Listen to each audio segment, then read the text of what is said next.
The K2, or more accurately the 21 class, there's two different types of chassis available. You've got the 3-foot wheels, which is what these are, and then you've got the 3-foot 6-inch wheels, which is what we're going to be building. Read the instructions, you'll see why there's a choice.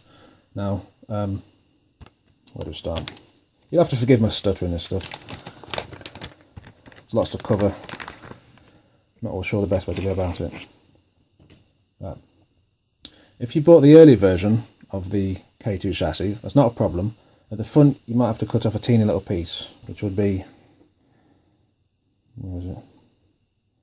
About here, just literally shave about half a mil off or something. Right. With these revised chassis, the old ones are fine. Everything I say about these ones still applies to the old ones, but I've updated them to improve them. I've even updated it since this one. This is a bogie block. On the new ones, they're more like a H type of shape, but apart from that, it's exactly the same. So this is printed in the black, strong, flexible nylon. Grainy unless you smooth it.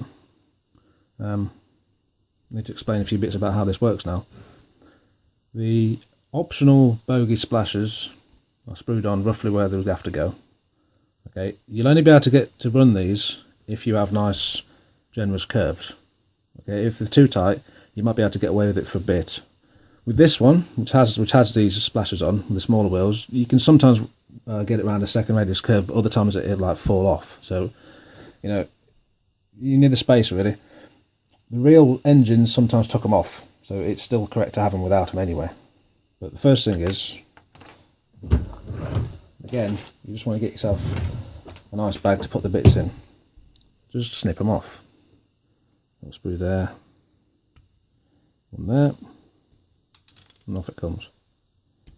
So just get rid of them.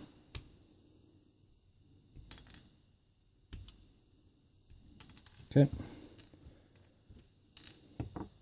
Right. The next thing is you've got the bogie block and then the arm. You don't have to use the arm because there's other methods, but I think the arm's a lot easier. Okay, take that off. Take that off. Okay.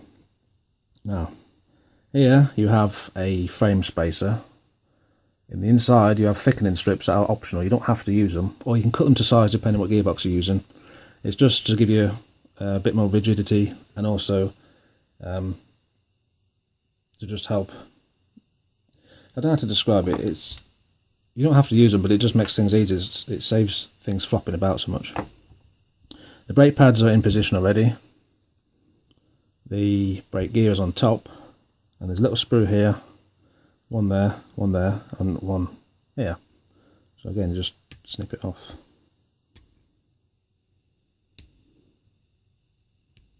Okay, that's gone.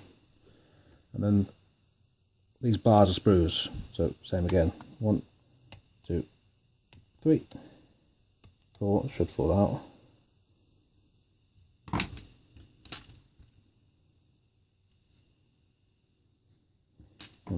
Haven't cut through properly ever.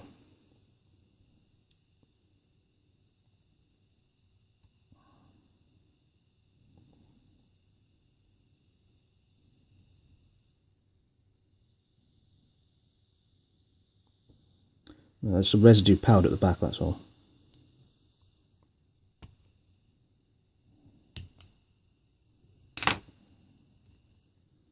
Right, that was a bit more awkward than it had to be. Anyway, take the middle sprues out.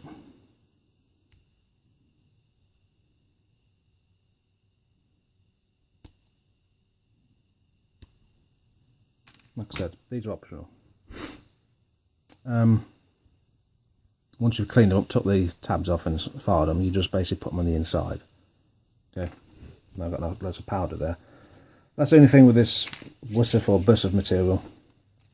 It's a bit messy at times. So put these in a bag, so you don't want to lose them.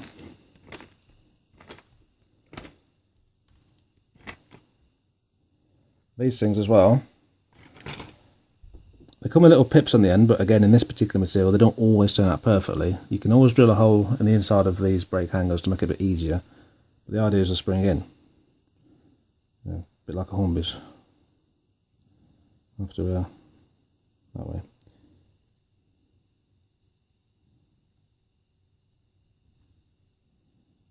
we can just glue them. It's a lot easier, like that. But I only bother putting that on once the engine's actually running properly. Right. Oh yeah, forgot the spacer. And that's designed to go in this way. But if you put those thickening pads and then you turn it and put it in this way instead. And the idea is you can put that wherever you want, depending on what gearbox you use.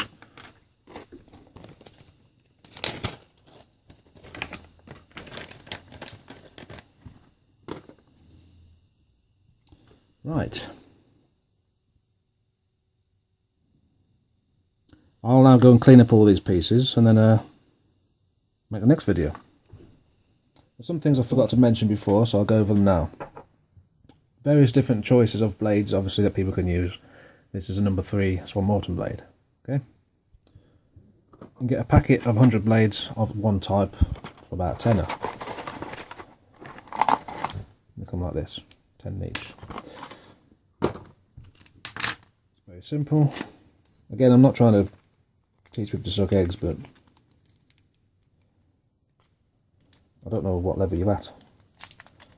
I'll just take it as people know nothing. Right.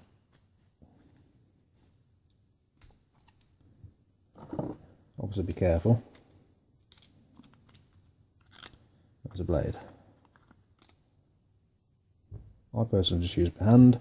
If you don't want to grip that with a pair of pliers or something, the way it goes, it kind of slots in an angle. See the groove? That goes on the inside like this. Job done. If you want to take it off, you just pull that back and pull it. In fact,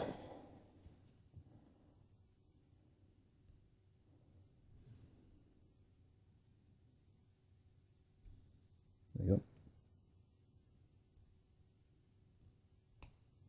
Easy. Now, I don't think I really need to teach how to clean up plastic and resin and stuff, but it's, you know, it's oh, whatever. Obviously, these white bits where I've took things off, right? You just have to dig into it, yeah, and then use files to clean them up. It's simple as that. Right, now when it's a chassis is like this, you notice that it'll fit on. When you first put them on the body, it's tight. So what I've done is I gave it the slightest bit of filing here at the front and just at the back, just the teeniest little bit to ease it in, right? And you have a little hole there at the back, and then obviously a big thick pin, sort of tab. So you put it in at an angle, and it slots back. And the front bit clips in. Okay, so simple as that, really. And then this hole here lines up with the hole above it, and you can secure it in. So where's that thing? Right, so back to the 10BAs. I find you don't need a nut.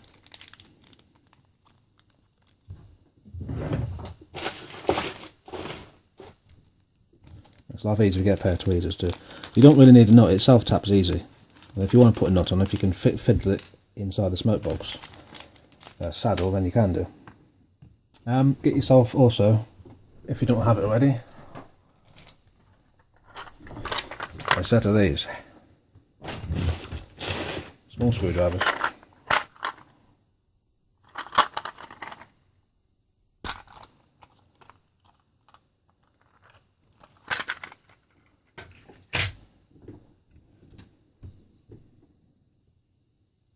Just do it by finger pressure to start with. If you find it is too tight, then you can just ream it out using the small ream as I showed you earlier.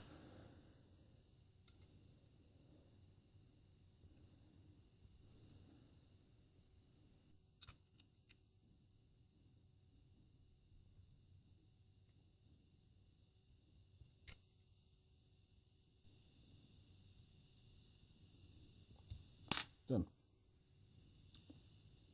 Not going anywhere. Although now I've got to take it apart.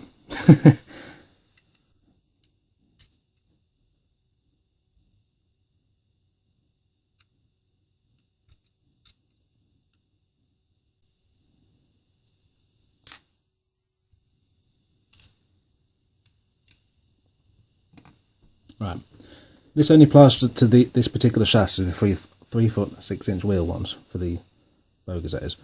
Here, it's only about a millimetre thick. Right, so obviously it's going to be a bit weak. It's alright, but obviously it's going to be a bit weak. Depending how you set it up means you might have to file it even a bit more. If it's a problem, what you can do is you can cut it cleanly and then glue the front piece to the underside of the locomotive. Because again, it's secured here, so it's not going to matter. Right. Again, I didn't actually cut these pieces off, so I'll just do it now. Smoke box door is connected to the steps. Focus, please. So just cut there.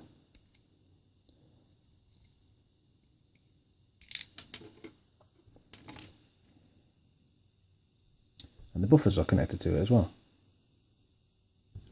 The reason the buffers ain't on is because if you decide you don't like these buffers, then by all means don't put them on. It saves you hacking them off the buffer beam. You can just go and buy some nice turned brass ones or sprung ones or something. Okay. Boiler pipe, so reverse rod even. You want to keep the length of it. And you take those guard irons off.